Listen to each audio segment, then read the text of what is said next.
우리에게 주시는 하나님 말씀은 시편 90편 9절로 10절입니다. 주보와 약간 다르겠습니다. 시편 90편 9절로 10절입니다. 우리 두 절 말씀을 함께 합독하시겠습니다.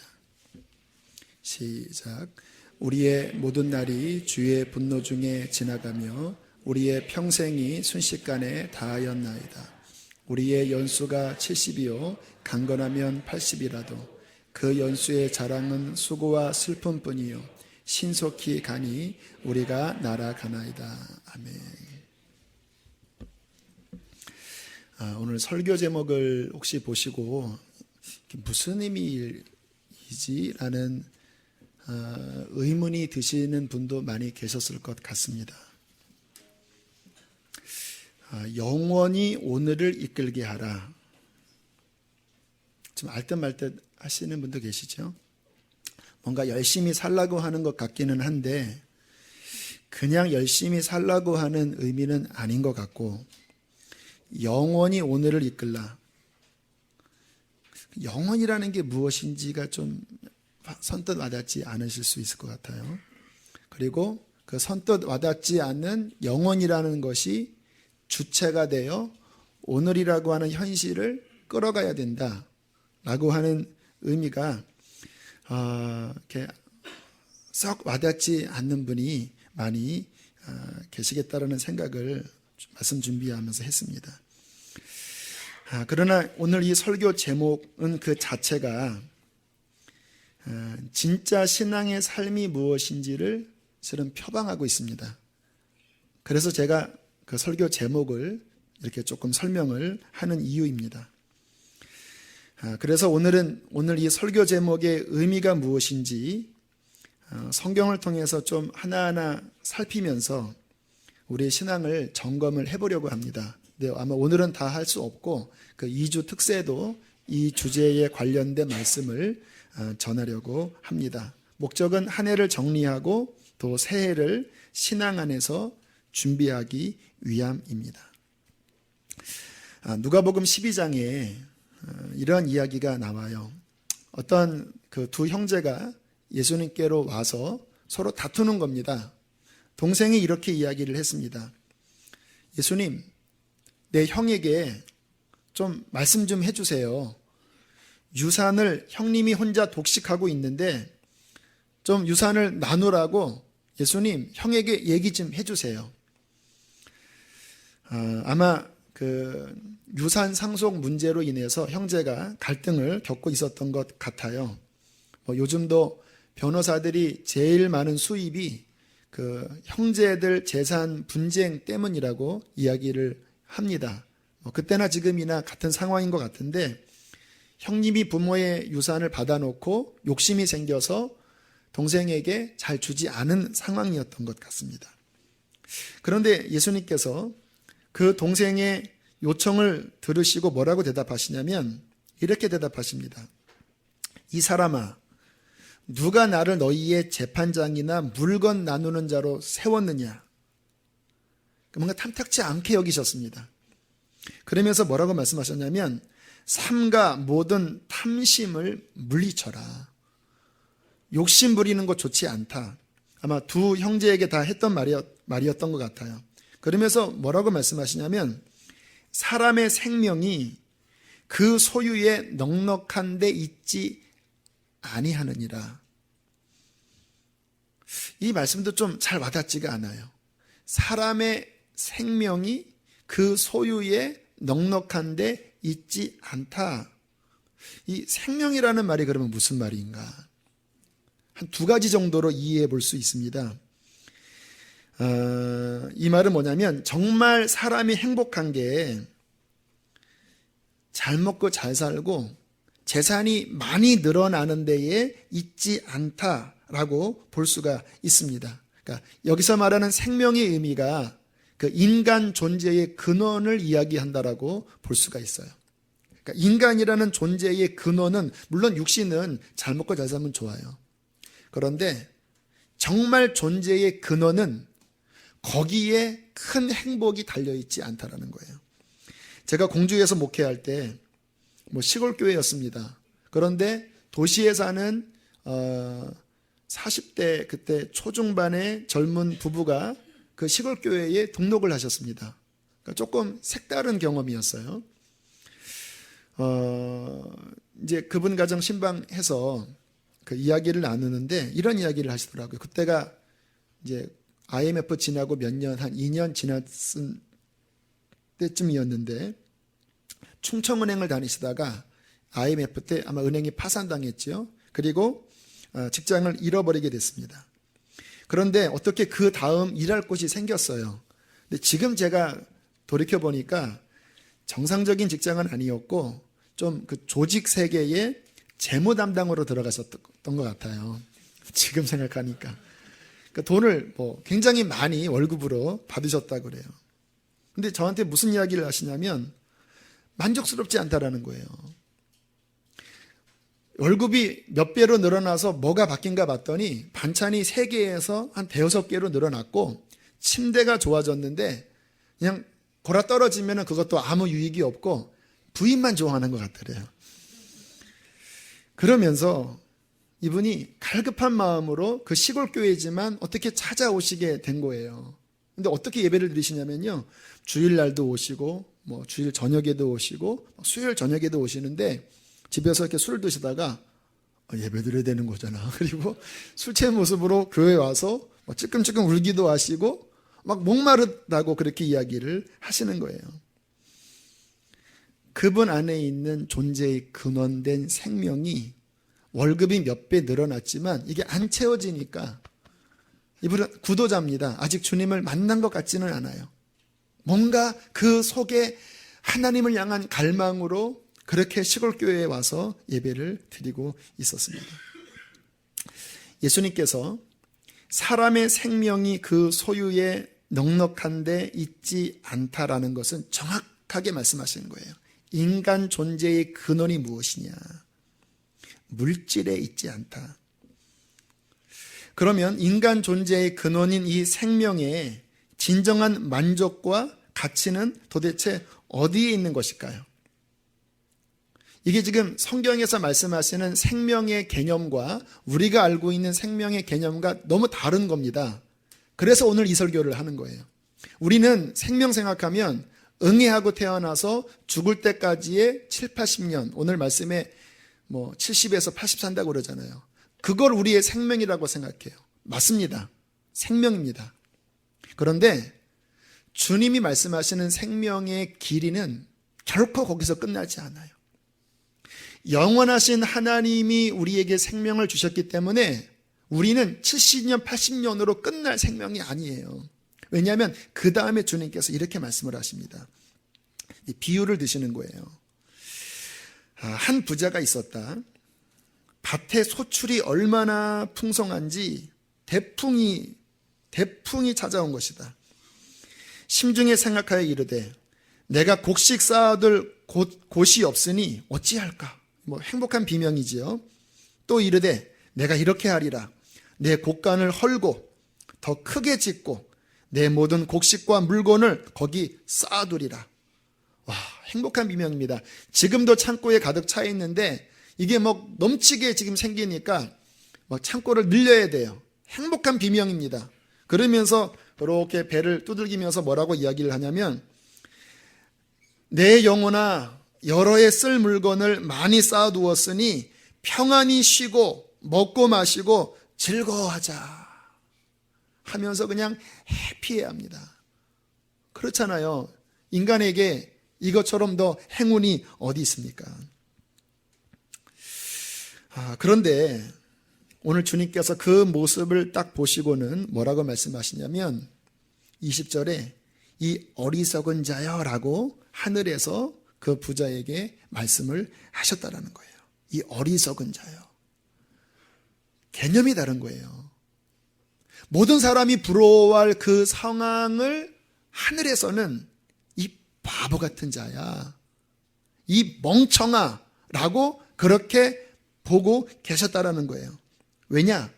뭐라고 말씀하시냐면 오늘 밤에 내 영혼을 도로 찾으리니 너희의 생명이 이제 육신을 벗고 오늘 밤에 내 앞에 설 텐데 그러면 내가 준비한 그 창고, 거기에 가득한 그 물건이 누구 것이 되겠느냐? 네 것이 아니야.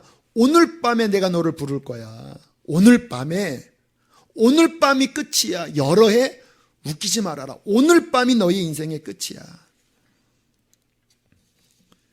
많은 사람이 이 개념으로 살아갑니다. 교회를 다니셔도. 안타까운 일이에요. 어떤 장래가 촉망받는 젊은 사업가가 있었다고 그래요. 사업이 잘 됐습니다. 어느 날 몸에 이상이 찾아와서 병원에 갔더니 말기암이었다고 합니다. 근데 가족들이 충격을 받을까 봐 본인에게 이야기를 못한 거예요. 감당이 안 되니까. 그래서 어떤 목사님이 너무 안타까워서 이 젊은 사업가에게 찾아와서 복음을 전했습니다. 왜? 곧 죽으니까. 그 다음 준비시켜야 되잖아요.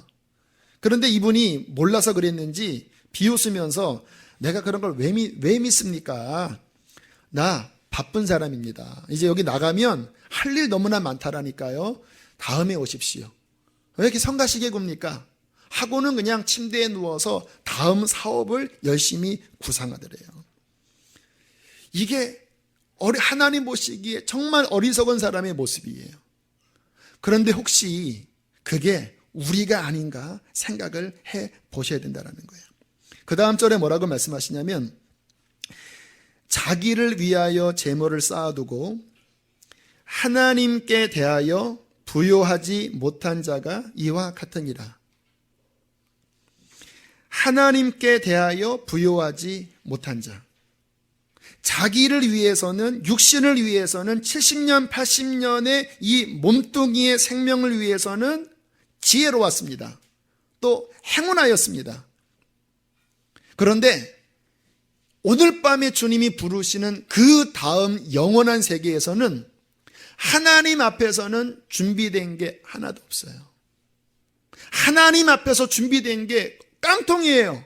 그지예요. 왜냐하면 주님 앞에 설 때 주님께서 물으시는 게 창고에 쌓아둔 곡식이겠습니까? 통장에 있는 재물이겠습니까? 믿음을 보시지 않겠습니까? 너는 정말 믿음으로 살았느냐? 정말 너는 내 앞에 말씀으로 살았느냐? 이거 주님께서 물어보실 텐데 이 멍청한 부자가 완전 영적으로 눈이 어두워서 이 땅의 것만을 더듬으면서 살았지 정말 그 다음에 있을 영원한 진짜 생명, 물론 연결되는 거예요. 7, 80년에 연결되어 영원한 그때는 하나도 준비하지 못하고 하나님 앞에 섰을 때 그 인생은 비참하게 서는 거예요. 많은 분들이 미래를 준비합니다. 왜 학생들이 공부해요? 한 30살까지 좋은 대학원 나오면 그래도 그 다음 한 30년 직장생활 잘 하시잖아요. 여기 그렇게 잘 사셨죠. 그리고 은퇴할 날이 다가오시면 노후 준비합니다. 이제 뭐 재테크도 좀 해보고 그리고 연금도 어떻게 계산해보고 그런데 정작 그 시간은 길어야 30년, 20년이에요. 그 다음에 무슨 일이 일어나는지를 생각을 안 해요. 교회를 다니시는 분들이. 성경을 아신다고 하는 분들이 이 바보 같은 부자처럼 그 다음을 생각을 안 해요. 여러분, 우리의 생명은요 7, 80년으로 끝날 생명이 아닙니다. 우리는 영원하신 하나님 앞에 서야 합니다. 그게 영원이에요. 정말 중요한 것은 그 주님 앞에 영원한 때에 서는 그날 하나님 앞에 어떻게 준비되어 있느냐가 그 인생의 결정적입니다. 시간이 얼마나 빨리 지나가는지 2012년도 진짜 후루룩 날아갔어요. 작년 12월 31일 성구영신 예배 드리면서 제가 막 설교했던 때가 엊그제 같은데요. 벌써 364일 끝나고 이제 내일이 마지막 날이에요. 60이 넘으신 어떤 분이 이야기하더라고요. 지난 어릴 때부터의 삶을 돌이켜보니까 그냥 한바탕 꿈을 꾼 것 같더래요. 우리 시편 90편 10절 말씀 함께 읽겠습니다. 다시 한번 읽겠습니다. 시작. 우리의 연수가 70이요 강건하면 80이라도 그 연수의 자랑은 수고와 슬픔뿐이요 신속히 가니 우리가 날아가나이다. 날아가나이다. 지금 우리가 날아가고 있습니다. 1년 1년이 후루룩 날아가고 있어요. 그렇게 후루룩 날아가다가 어느 순간 숨이 멈추는 그날 우리는 주님 앞에 서게 될 것이에요. 주님 앞에 서면 무슨 일이 벌어집니까? 히브리서 9장 27절, 한 번 죽는 것은 사람에게 정해진 것이요 그 후에는 심판이 있으리니. 심판이 있으리니. 이 심판은 단순하지 않아요. 불신자의 심판이 있고 믿는 자를 향한 심판이 있습니다. 그 내용은 새벽기도 때 말씀을 드릴게요. 그 이후에 영원한 심판의 때가 있다라고 명확하게 성경은 말씀하세요. 근데 이런 이야기를 하면 많은 분들은요, 이게 꿈같이 생각을 하세요. 그리고 지금 사는 게 그냥 현실로 생각하고 그때는 꿈같이 생각해요. 한번 생각을 해보길 원합니다. 제가 이 말씀을 여러 번 드렸지만 여러분 지금 이렇게 사는 게 현실 같죠? 그런데 가만히 생각해 보면 지금 사는 이 삶이 현실이랄 게 별로 없어요. 왜냐하면 그 미래가 현재에 왔다가 과거로 밀려가는 게 이게 이 땅의 삶이잖아요. 지금 바로 앞에 있었던 미래가 지금 왔어요. 잡혀졌나요? 금방 과거로 갑니다. 또 미래가 왔어요. 잡혀졌나요? 금방 과거로 가요. 이렇게 현재, 미래, 현재, 과거, 하면서 하다가 마치 극장에 딱 들어가면 처음부터 필름이 탁 돌아가다가 2시간 되면 딱 끝나듯이 우리의 인생이 그냥 극장 한번 보는 것처럼 꿈처럼 툭 지나가다가 뭐 하나 붙잡지 못하고 목숨이 딱 끊어져서 영원한 때에 서는 그때는요, 과거, 현재, 미래가 있는 것이 아니라 영원히 현재만 있는 거예요. 영원히. 영원한 천국이든 영원한 심판이든 천국에서 어떠한 모습으로 어떻게 영원히 살지가 바로 그때 결정되게 된다라는 것입니다. 누가 성공하는 자일까요? 바로 이 주님 앞에 서는 그날 잘 설 수 있는 것, 이게 성공한 자고요. 영원히 오늘을 이끄는다라는 의미는 뭐냐면 이 땅을 살아갈 때 늘 이 기준점이 그날이라는 거예요. 그날. 그래, 내가 이렇게 사는 게 주님 앞에 서는 그날 주님이 나를 어떻게 보실까? 이게 기준이 되어 오늘을 이끄는 삶, 이것이 바로 신앙의 삶이라는 것입니다. 제가 2008년도에 주님께서 진정한 구원의 길이 무엇인지를 강력하게 제 영혼에 보여주셨습니다. 그것은 정말 예수님을 믿고 변화되는 삶을 사는 것이 천국 가는 길이라고 말씀하셔서 제가 많이 그때 울었었습니다. 그때 주님께서 한 길을 보여주셨다고 말씀을 드렸죠. 이 땅에서 저 천국 가는 좁고 밝은 길이 이렇게 나 있는 데가 그걸 보고 있더라고, 그 길을. 그때 제가 주님 앞에 많이 울면서 무슨 기도를 드렸냐면, 하나님, 이렇게 주님 말씀을 순종하면서 걸어가는 참 신앙의 길이 힘들게 느껴집니다.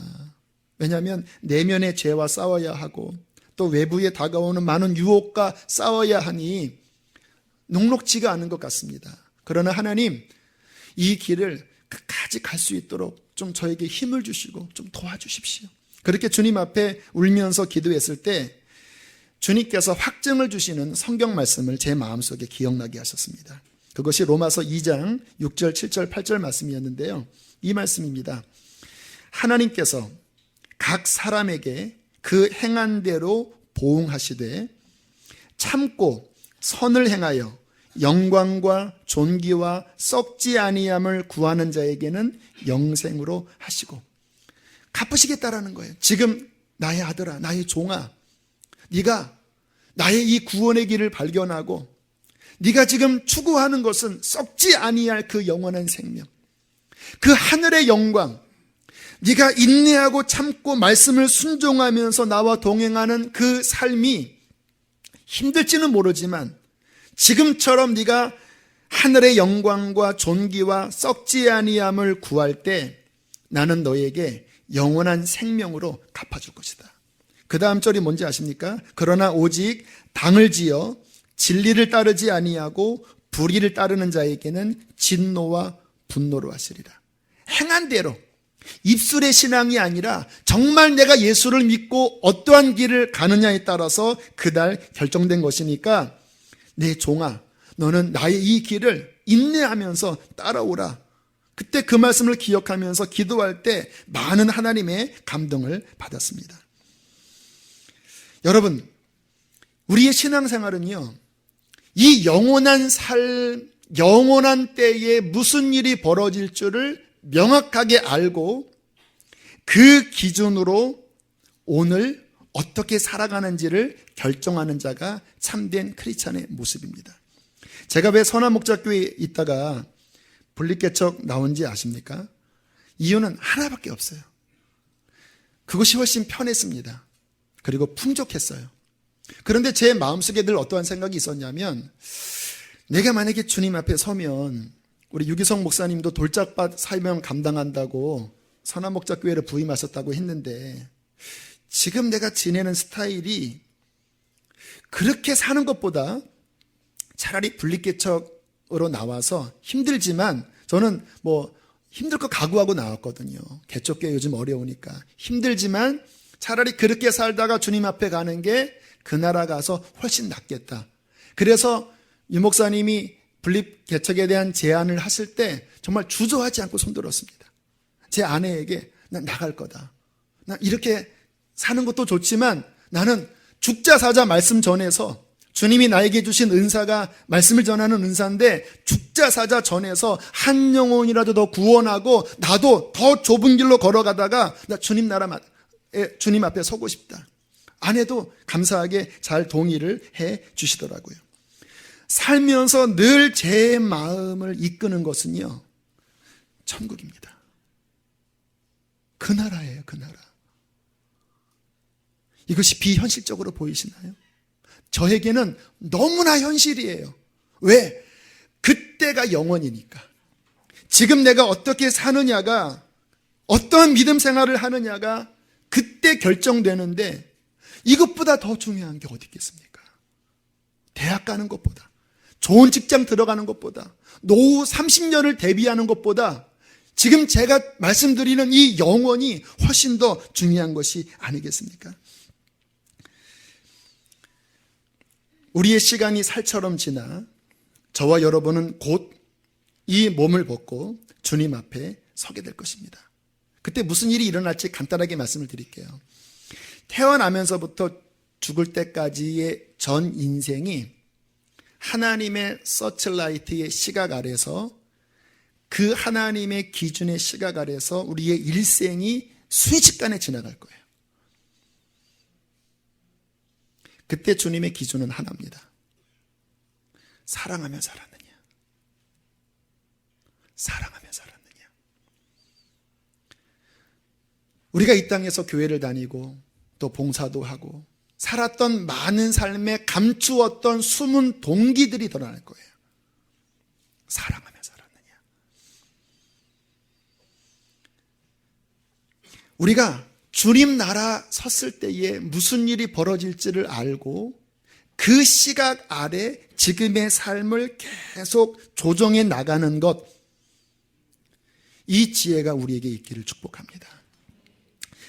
말씀을 이미 드렸지만 한 번 더 간증을 나누면, 2003년 봄에 저희 가정에서 그 당시 유행하던 그 디지털 카메라, 그 일본 니콘에서 나온 쿨픽스, 이렇게 손에 들어오는 그 똑딱인데, 적지 않은 금액, 40만 원인가 50만 원, 아무튼 거금을 들여서 구입을 했었습니다. 그때 첫 아이가 돌을 지나 한참 이렇게 예뻐서 이렇게 찍어줬는데, 좀 지나니까 아이보다 이 사진기가 더 좋아지더라고요. 와, 이렇게 예쁘게 잘 만들 수가 있나? 그러게 한 2달 지났는데 제가 아는 선교사님이 선교지로 나가신다라는 거예요. 근데 자꾸 제 마음속에 그거를 다 싸서 선교사님 드려라, 이런 자꾸 부담이 오는 겁니다. 그래서 이거 내 생각이겠지 하고 이렇게 막 고개를 막 젓고 있는데, 기도만 하면 또 생각나는 거예요. 이건 강박관념이다. 아니야 이렇게 하는데, 문제는 기도를 좀 깊이 하면 또 그 생각이 나고, 제일 괴로웠던 게 토요일날 설교 준비하려고 하면 또 그 생각이 나는 거예요. 목사는 설교 준비 못하면 안 되잖아요. 주님, 좀 잠깐만 잠잠히 계셔주시고, 하여튼 뭔가 결정은 할 테니까 설교 준비해야 됩니다. 아직은 제가 마음이 좀 그러니까 나중에 이야기 나누시라고. 순종은 언젠가 할 거니까. 그리고 지나가다가 제가 한 3주를 씨름했던 것 같아요. 근데 무슨 일이 벌어졌냐면, 제 목양실에서 말씀 준비하는데 또 그 부담이 왔어요. 그래, 언젠간 직면해야 될 일이다. 근데 갑자기 제 시각이 쭉 하늘로 올라가더라고요. 그리고 그 주님의 날, 그 영원한 때로 제 시각이 쭉 올라갔습니다. 그리고 그 시각으로 지금 현재 상황을 내려다봤어요. 그러니까 이게 너무 웃긴 거예요. 이게 뭐 4, 50만 원짜리 뭐가 되겠습니까, 이게. 그 선교사님을 위해서 귀히 나누면 주님이 하늘에서 갚아주시겠지요. 그렇게 올라가서 하늘의 시각에서 내려본 다음에 제 마음이 잘 차분하게 정리가 돼서 그때 주님, 알겠습니다. 오케이입니다. 당장 싸서 갖다 드리겠습니다. 그래서 박스에 딱 싸서 이렇게 드리는데 조금 아깝더라고요. 아직 육신이 남아서. 부족하지만 제 삶의 증거를 말씀을 드리는 거예요. 제가 천국의 그 시각에서 이 땅을 내려다본 바로 그 시각이 영원히 오늘을 이끄는 것에 대한 삶의 순종의 모습이라는 거예요. 여러분, 영혼의 관점에서 이 땅을 보면요, 이게 생각이 달라요. 신앙생활도요, 전혀 달라집니다. 그냥 책가방 들고 교회 왔다 갔다 하면서 내 마음은 세속적이고 육신적이고 눈에 보이는 것만을 위해서 살아가도 나는 그 나라에 천국 가겠지.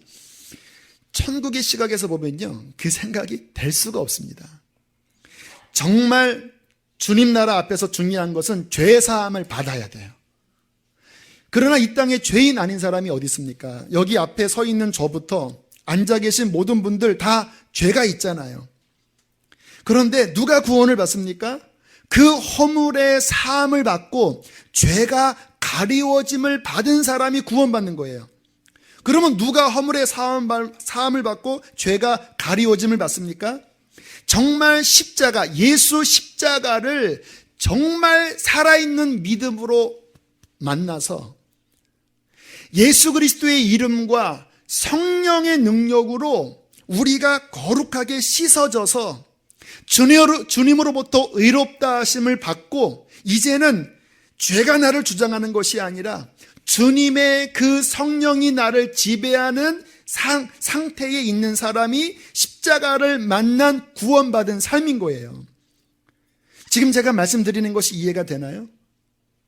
살아있는 믿음, 정말 십자가를 향한 믿음, 내 마음의 죄가 씻겨진 보혈로 정화된 정말로 주님 앞에 의롭다함을 얻은 살아있는 믿음, 십자가의 도를 만난 사람이 주님 앞에 서는 그날 구원받게 될 것입니다.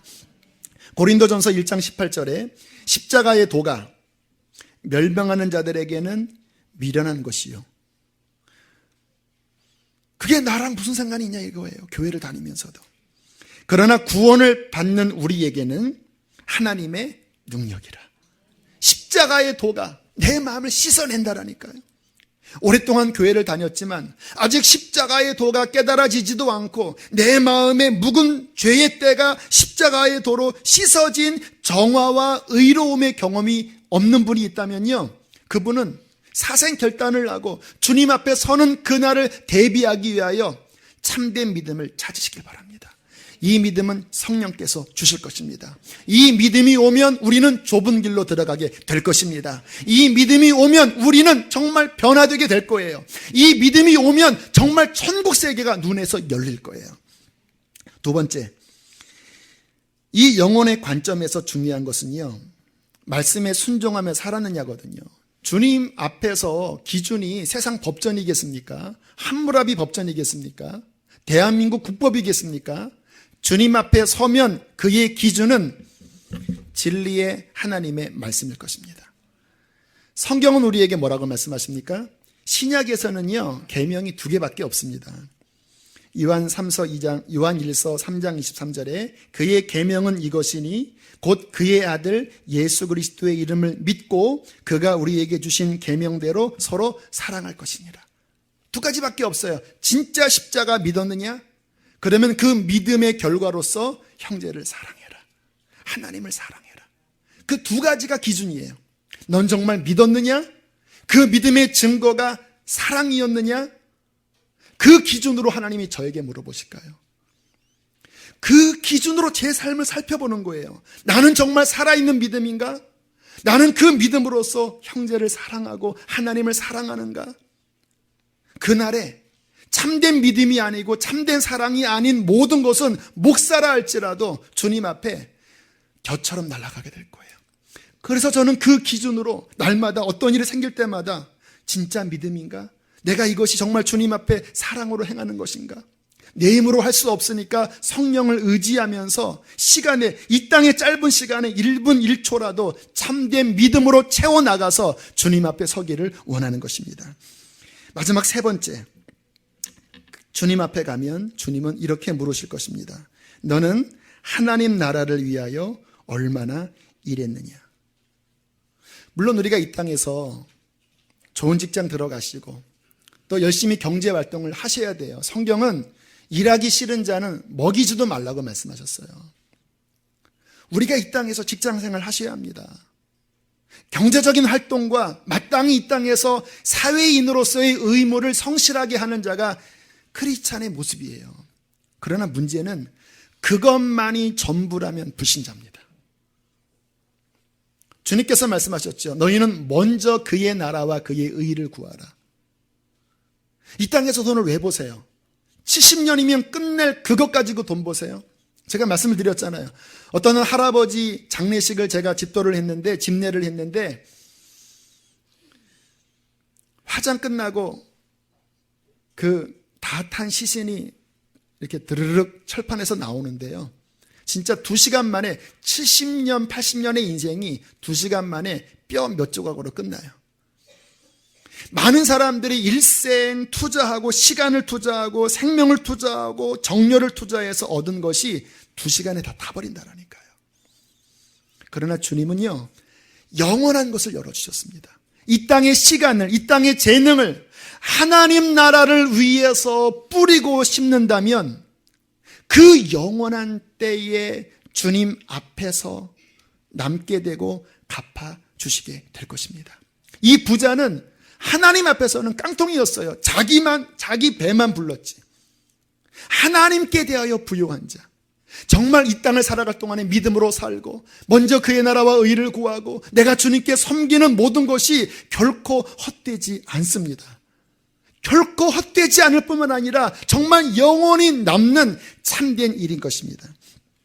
몇 주 전 우리 어머님이 칠순이시라 제가 집을 가게 됐는데, 그때 함께 모셔간 분이 지난 24년간 저희 가정을 위해서 또 저를 위해서 기도를 많이 해주신, 영적으로는 가족과 같은, 또 저에게는 어머니와 같은 그러한 권사님을 함께 모시고 갔습니다. 현재 75세세요. 평생 독신으로 사셨습니다. 아주 충직한 분이시라서 기도를 하면 너무 깊이 하셔서 밤을 새시기도 하시고, 그러니까 하나님이 능력을 주셔서 이분을 통해서 많은 사람을 살리셨습니다. 전도도 그 몇천 명 되는 교회에서 이 할머니가 전도 왕이세요. 전도도 그냥 하는 게 아니라 한번 데려와서 끝까지 사후 관리를 하시는 분이세요. 기도하면 많은 병자들도 고쳐졌고 가정의 많은 문제들이 해결이 되었습니다. 그런데 올해 화장실에서 갑자기 하열이 쏟아지는 거예요. 2시간이나 그냥 쫙쫙쫙 쏟아지는 거예요. 근데 본인의 경험으로 이 상황이면 자궁암 말기래요. 피가 그렇게 2시간이나 쏟아지면.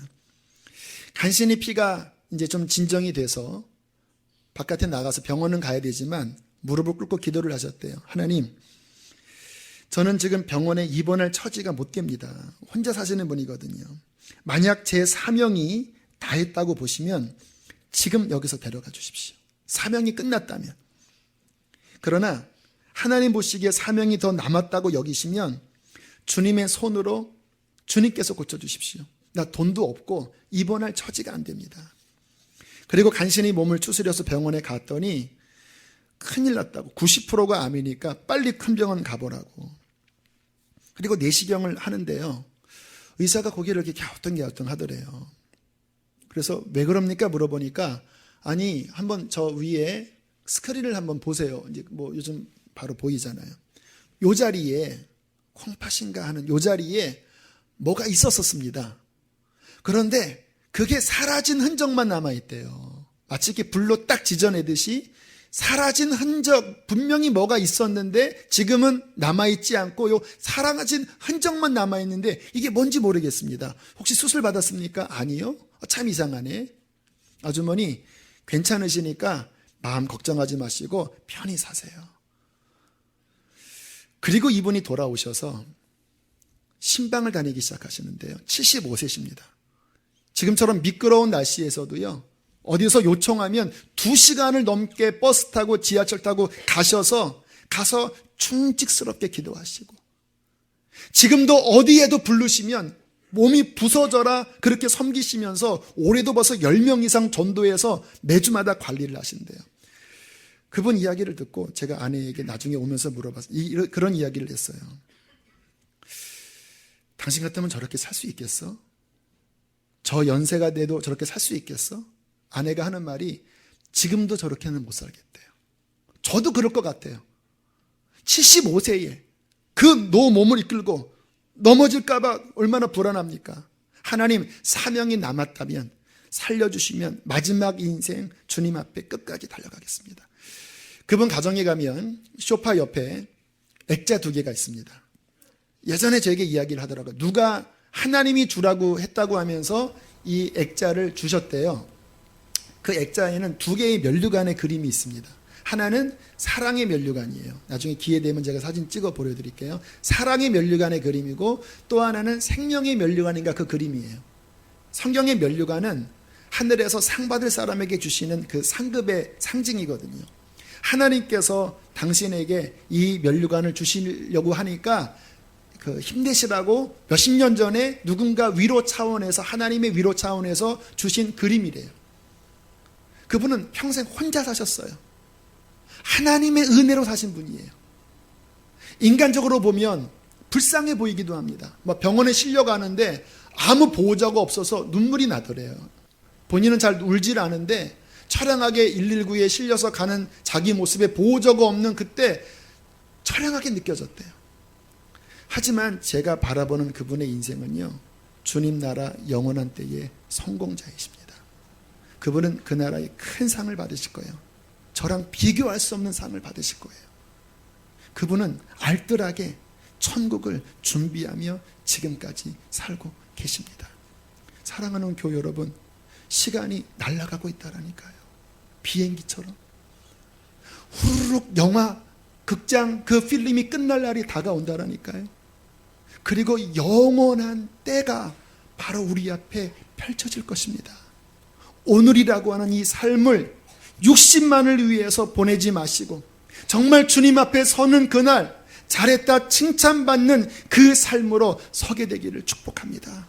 천국을 생각하세요. 영원한 때를 생각하세요. 예수님이 하셨던 설교의 주된 주제는 천국 복음이었습니다. 사도 바울의 주된 설교는 하나님 나라 복음이었어요. 저도 2012년 이 마지막 주일 여러분에게 성경 그대로 땅의 것이 전부가 아니라 진정한 영혼의 때를 여러분에게 선포합니다. 성령께서 눈을 열어주시기를 축복합니다. 우리의 가치관이 뒤바뀌어지기를 축복합니다. 더 이상 육에 속한 자가 아니라 정말 하늘을 바라보며 하루하루 살아가다가 주님 앞에 서는 그날 성공하는 모습으로 서게 되기를 축복합니다. 함께 이 시간 찬양합시다. 제가 좋아하는 찬양입니다. 하늘 소망. 좀 어려운 듯한 느낌도 있지만 천국을 생각하게 하는 찬양입니다. 이 찬양을 부르면서 하나님, 내가 이 땅의 것만 바라보다가 그 영원한 영생의 때에 주님 앞에 어리석은 부자처럼 서지 않기를 원합니다. 내 믿음을 하나님 다시 한번 점검합니다. 주님 나의 눈을 열어주소서. 그렇게 고백하는 마음으로 이 찬양을 부르며 나가겠습니다. 나 지금은 비록 땅을 벗하며 살지라도 내 영혼 저 하늘을 디디며 사네. 내 주님 계신 눈물 없는 곳, 저 하늘에 숨겨둔 내 소망이 있네. 보고픈 얼굴들, 그리운 이름들 많이 생각나. 때론 가슴 터지도록 기다려지는 곳, 내 아버지 너른 품날 맞으시는 저 하늘에 숨겨둔 내 소망이 있네. 주님 그 나라에 이를 때까지 순례의 걸음 멈추지 않으며, 어떤 시련이 와도 나 두렵지 않네. 주와 함께 걷는 이 길에. 우리 다시 한번. 나 지금은 비록 땅을 벗하며 살지라도 내 영혼 저 하늘을 디디며 사네. 내 주님 계신 눈물 없는 곳, 저 하늘에 숨겨둔 내 소망이 있네. 보고픈 얼굴들, 그리운 이름들 많이 생각나. 때론 가슴 터지도록 기다려. 그렇습니다. 하나님, 천국을 기다립니다. 내 아버지 너른 품날 맞으시는 저 하늘에 숨겨둔 내 소망이 있네. 주님 그 나라에 이를 때까지 순례의 걸음 멈추지 않으며, 어떤 시련이 와도 나 두렵지 않네. 주와 함께 걷는 이 길, 주님 그 나라에 이를 때까지 순례의 걸음 멈추지 않으며, 어떤 시련이 와도 나 두렵지 않네. 주와 함께 걷는 이 길에, 주와 함께 걷는 이 길에, 한 번 더. 주와 함께 걷는 이 길에, 주와 함께 걷는 이 길에. 세 가지를 도전합니다. 십자가를 만나셨습니까? 두 번째, 그를 믿고 참된 사랑의 삶을 살고 계십니까? 세 번째, 그 나라와 그의 영광의 의를 구하면서 썩지 아니할 하나님 나라를 구하면서 충성하고 계십니까? 그 빛 아래 우리의 삶을 정리합시다. 2012년도를 정리합시다. 하나님, 내가 게으르지 않게 하시고 주님 나라를 위하여 하루